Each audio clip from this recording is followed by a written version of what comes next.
Just as a reminder to those of you who forgot to do a Kia for whatever reason, the good news for you is this: because I've doubled everyone's score, what I will do for you is not double your score, but you will get the score you earned. Right? Makes sense? So for, just try on those Kias and you'll be fine. Okay. Same now, listening now, I will again double your score for the Kias that are due this week. So 12 and 13, I'll double your score. Many of you got way more than half. Great. For those of you who have not turned in your papers yet, it's 10% per day until you turn it in for a maximum 50%. Right? So if you turn it in today, it's 1 day late. Weekends don't count. Yours fine. Okay. Any questions on schedule? Well, you're not going to like me so much by the end of the hour. Sweet. It's been a lot of notes. Well, let me just start the sentence and then you figure it out. You finished paper 1. Paper 2 starts today. First part of it's due Friday. You have a Blue Book essay. Yes, you do.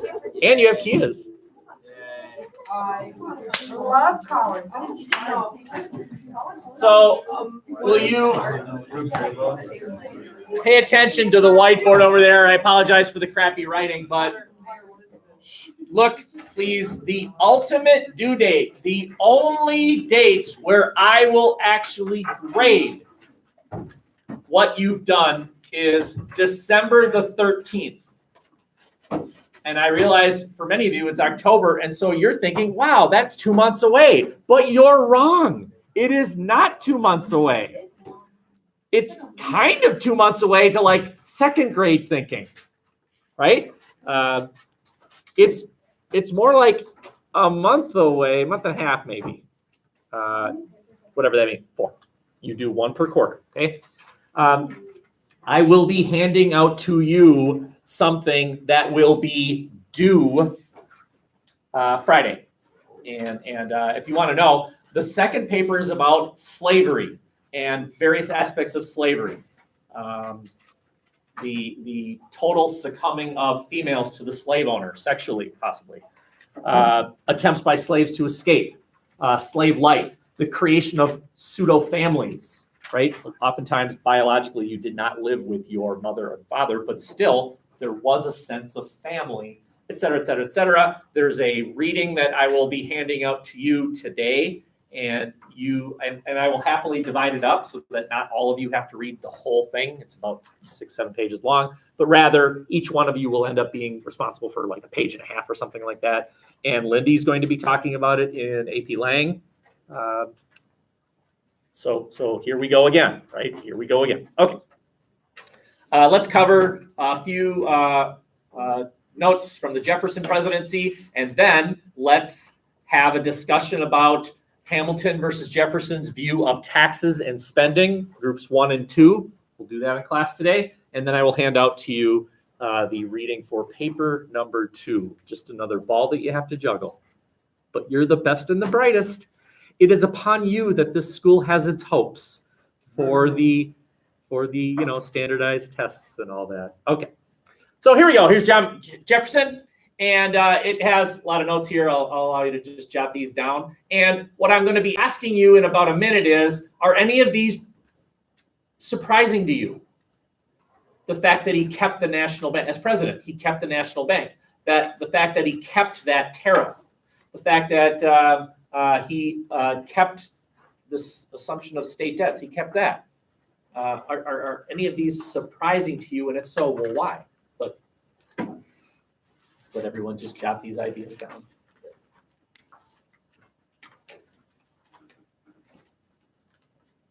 Oops, sorry.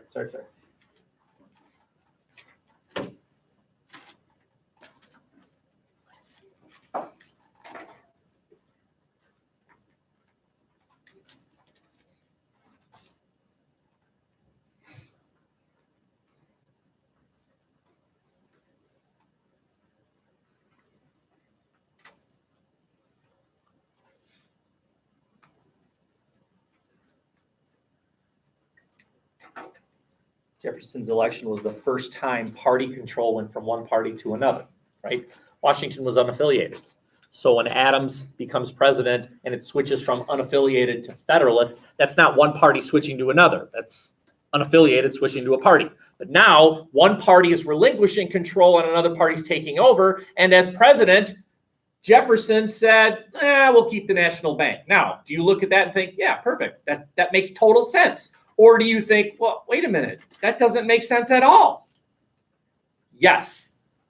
It doesn't make sense because Hamilton basically made the bank and Thomas Jefferson disagreed with it. Very good. And yet he kept it. But what if, like, because, Jefferson and the other dude tied Byrd, and then, like, Hamilton had to choose him, so what if that was, like, their A deal? little bit of quid pro quo, which is a big term in Washington, D.C. these days, right? I'll scratch your back, you scratch my back, something like that. All right, that's possible. Any other possible explanation here? Why did Jefferson keep the bank? It was a good idea. It worked! The bank worked! He hated it, but it worked! And now, what you should be hearing is historical evidence. Think about it. Let's say you side with Hamilton and you reject Jefferson. How about this? How about siding with Hamilton as far as financial issues and pointing out that even Jefferson didn't agree with Jefferson?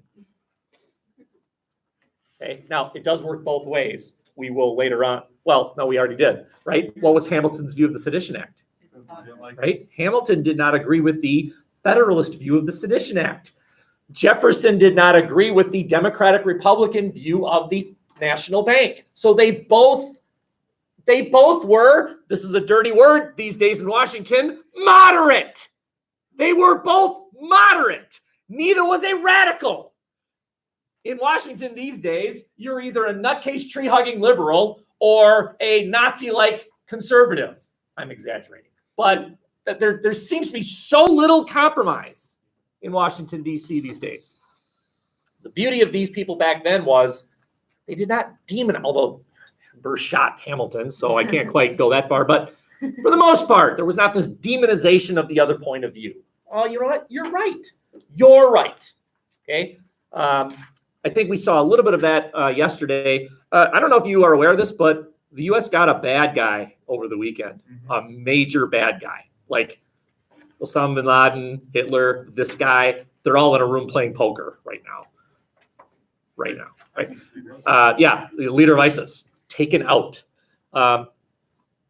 Democrats praised Trump, deservedly. That doesn't mean that they'll say, never mind about this impeachment, forget it. But you should give credit where credit is due. Trump ordered a military hit, and they got him. Right? When Obama was president, they got Osama bin Laden, and non-nutcase Republicans praised Obama for getting this bad guy. Okay, same thing. So, okay. Let's keep going here. Kept the protective tariff. Does that make perfect sense, or are you thinking, wait a minute? Wait a minute, yeah. This does not seem to agree with the Democratic Republican point of view, and yet he kept it. Money, right? It's money. How many of you have ever found like a $20 bill and kept it? Money talks. Money talks. Okay. Jefferson did reduce the size of the military. So that sort of makes sense, right? You want to shrink the imprint, the footprint of the national government and military is a biggie. He kept state debts. He kept the idea that the federal government would pay off state debts. Again, you and I should be looking at this and say, well, that doesn't make sense. But he kept it. He kept it. Right? He's a moderate. Remember the whiskey tax? Gone. Yeah. Now that aligns with his approach. Taxes are bad. Taxes lead to rebellion. He's going to eliminate. Now, again, what I've just done is given you a piece of historical evidence. A piece of historical evidence that Jefferson, as president, repealed, well, he didn't do it, but the Congress, and he agreed, repealed the excise tax. The Alien and Sedition Acts, he did not have to address because they simply expired. Right? Laws have expiration dates. They simply went away. So he did not have to deal with it. Okay. Any questions here? What questions do you have? Ask me a question. Is that better? Do you feel more confident now? Because the one thing I'm about, it's making you confident. Okay. Okay. Anytime it's blank v blank, what are we looking at? Court case. It's a court case or? War. Could be a war or could be an election. Right? So here's the situation. My parents went away on a week's vacation and they left the keys to the brand new Porsche. Would they mind? Nah, of course not. That's not the situation. All right. On Adams' last day as president. John Adams' last day as president. Jefferson is about to become president tomorrow, but I'm still the president. And Adams comes up with a list. Names, because he gets to name judges. Okay? I'm still the president. And he realizes that he will not be president tomorrow, but I am the president. I want these people to be judges. And he writes a piece of paper and he gives it to the next Secretary of State. Here, give this to your boss. Give this to Thomas tomorrow when he's the president. I want these people to be judges. And this guy, Mr. Madison, says, I'm not touching that. No, you can't. I don't have to take that piece of paper. And Adams says, but you have to. I'm the president. I want these people to be judges. He's like, I'm not touching that. No. Okay. Now what? Court case. Court. Okay. The better question is this. Who are they going to go to answer? Now what? Court case. But now you're saying that like it's obvious. But if you recall, when we showed you the Judiciary Act up here, we said that it was a place to appeal previous court decisions. There was nothing in it about, well, what if there's a constitutional crisis? Imagine this. It's a football game, and there's a New Richmond player. He's standing in the end zone at the beginning of the play, and the quarterback hikes it, immediately throws it, touchdown. And the Somerset people are like, you can't do that. He was offsides. And the Richmond people are like, yeah, well, by the way, there's no refs. There's no refs. And so they're like, okay, can we do this? And I am in the crowd. And I'll say, I'll solve this. And I walk down and I'll say, penalty New Richmond, first down Somerset. By the way, I award Somerset 30 points. So the scoreboard adds 30 points to Somerset and we win 30-29. We run off the field in victory, and New Richmond's saying, like, who was that? Who was that guy? Okay. Did you notice who decided to answer the question? A random person? No, me. Well, I decided to answer the question, and then I answered the question. Do you understand that 2 decisions were made? Do you understand? Jenna, do you understand? What 2 decisions were made? You said you understood. What 2 decisions were made?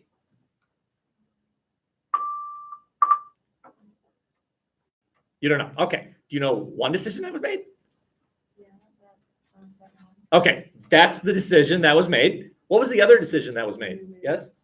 Whether or not to answer the question. Yeah. Who answers the question? So 2 decisions were made. Question 1 that was answered was, who answers the second question? And then the second answer was, whatever the answer was. Okay, same thing, right? Adams goes to Madison and says, take this list. And he says, I'm not taking that list. And they're like, all right, who do we go to answer this question? Does he have to take the list? And the Supreme Court waltzes and says, we'll do it. We'll answer the question, which is one of the answers to 2 questions. Question number 1. Who gets to answer the question? And then there's the answer to the question. Do you understand? Okay.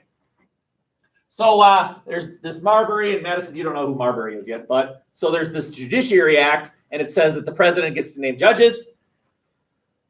Adams, on his last day, comes up with a list, gives it to Madison. Madison is going to be the next Secretary of State. And says, here, give this to your boss. And Madison says, no. But you have to. No, I don't. Yeah, you do. Your mom. So, of course, the question is, does the next president have to honor the previous president's list for judges? Does the next president have to honor it? Okay, but that's the second question. What's the first question? What? Who decides? To whom do we go to answer this question? Right? Haven't you all been in a situation where you're like, all right, should I ask mom or dad? And you figured out your mom or your dad and who's more likely to give you the answer you want to hear. And unless you're at my house where the answer is, what did your mother say? Have you all been through that? Okay. What does your dad say? Exactly. We're a team. Okay. The Chief Justice at the time was a guy by the name of John Marshall. That is the Chief Justice. He replaces John Jay. So this is the guy that's going to answer the question. He's going to help answer the question. That term that is now on the board, judicial review, that's what it's called. The Supreme Court is going to answer big questions. What's that called? Judicial review. Judicial review is the idea that the Supreme Court would answer constitutional questions, which is interesting because remember what Jefferson said? Could states ignore federal laws if they felt the laws were unconstitutional? Jefferson. Did Jefferson believe that states could ignore law? Exactly. So Jefferson's view is states get to decide whether or not something is constitutional. And now we have another point of view that says, no, the Supreme Court gets to decide if something is constitutional. So the question is, who gets to interpret Constitution? Kentucky and Virginia resolutions said, well, states do. And then the Supreme Court said, no, we do. We get to decide if a law is constitutional. What's fascinating is I haven't even told you the answer yet. It's sort of this, it's the second question in terms of importance. The more important question is, who gets to decide these things? From here on out, right through to today, the answer is the Supreme Court. The Supreme Court gets to decide these things. But before this, it was not clear at all. Now, what I still have to tell you is what the court say. But again, the more important thing is it was the court that said it. Not Congress, not states, not the president, the Supreme Court. Okay, anyone want to know? Anyone want to take a guess? What the court say? Did Jefferson have to accept that piece of paper? How about this? Thumbs up, thumbs down. Thumbs up means you think, yep, because Adams was still the president. That was a list. The next president has to honor that list. Agree. Or, nope, Jefferson didn't have to take that thing. We have massive thumbs down, not one thumb up, two thumb, 3, 4.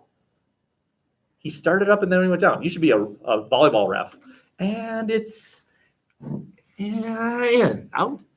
Okay. And the answer is the Supreme Court said, sorry, you're not president anymore. Sorry, we cannot tell the president what to do here. But again, that's secondary importance. The more important answer is, from now on, the Supreme Court would be the thing that answered these questions. Okay, very good. Slide 3 of 4.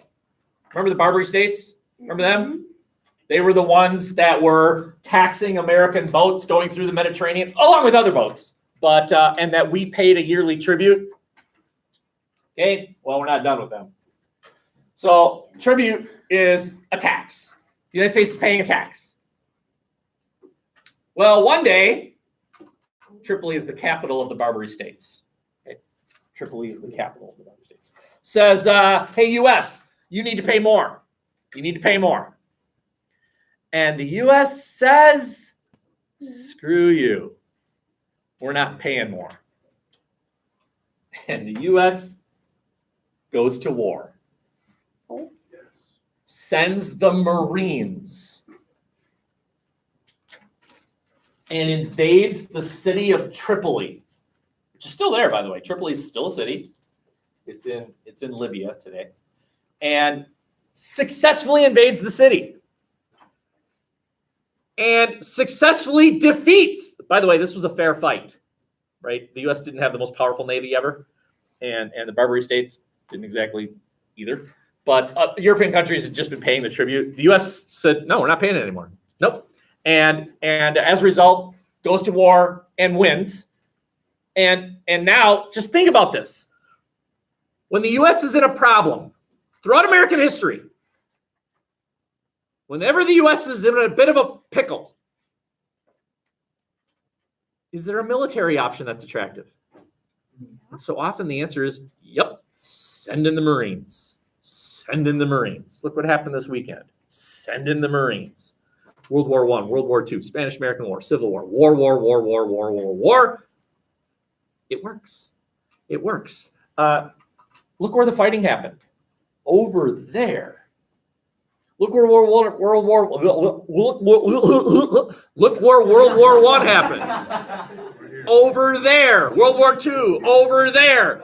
Iraqi invasion. Over there. Over there. The last major battle, I got to think about this. The last major battle that took place on American soil was it Pearl Harbor? Yeah. In a way, 9/11, I guess, if you consider 9/11 an act of war. Wow. I mean, that's amazing, isn't it? Like the conflicts don't happen over here. The military is an attractive solution. Last slide. So we're traveling now to this chunk of land right here. This is Haiti. Okay, Haiti is located right about here, below Florida. Remember the French Revolution? People losing their heads left and right? Mm-hmm. Irony of ironies, this military guy named Napoleon takes over. So the French depose of their king in an effort to get democracy and end up with a dictator. Okay, and by the way, wildly popular because nobody's losing their heads now. Order has been restored in France. Now, did they elect the guy? No, but I'm not going to lose my head today. Hooray, Napoleon. Okay, and Napoleon wants to create New France. He wants to recreate a French empire. Okay, and so he's going to launch an invasion and get rid of any sort of resistance. By this time, this chunk of land belonged to France, but it's not like the French exactly controlled it. It's yours. That's nice. Now go get it. Okay, so his plan was to dump a bunch of French soldiers in Haiti, and then from there launch a military invasion and take over this reddish thing here.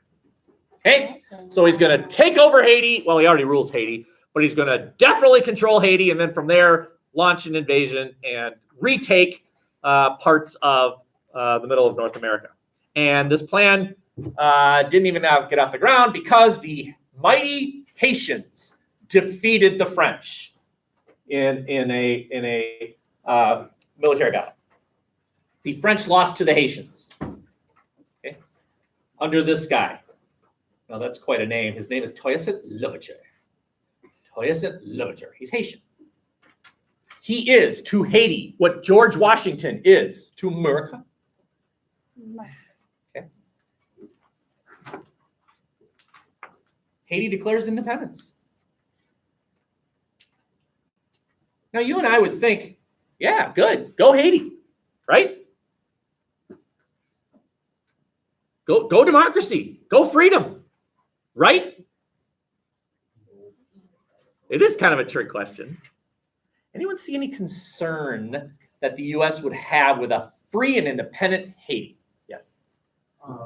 Well, we get a lot of resources from Haiti, like sugar, so wouldn't it impact like the amount of tax that Maybe. goes on there? Maybe. Trade, Anybody else? trade.